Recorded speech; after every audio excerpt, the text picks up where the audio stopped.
के योगेश के साथ।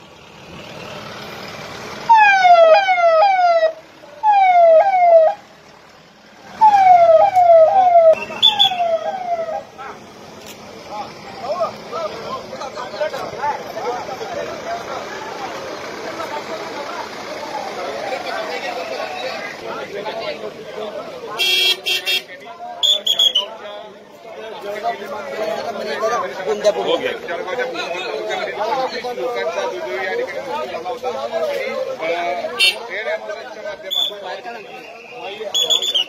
जळगावच्या विमानतळावरती या ठिकाणी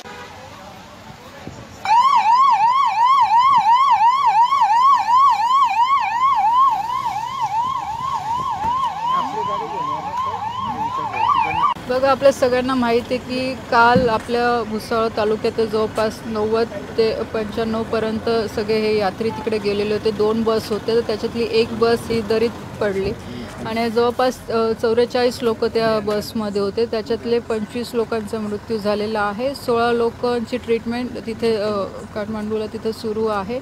तर त्याच्यातले 15 लोक इंज्युर्ड आहे, कोणाचं फ्रॅक्चर आहे, कोणाला ब्रेन इंजुरी वगैरे आहे। एक पेशंट ICU मध्ये आहे।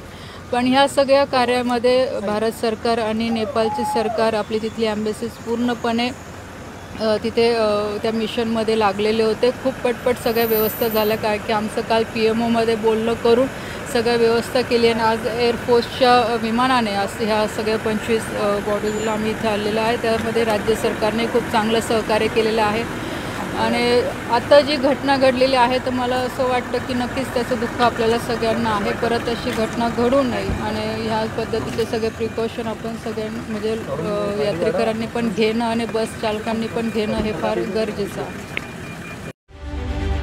रत्नागिरी 24 न्यूज चॅनलला आताच सबस्क्राइब करा आणि शेअर करायला विसरू नका।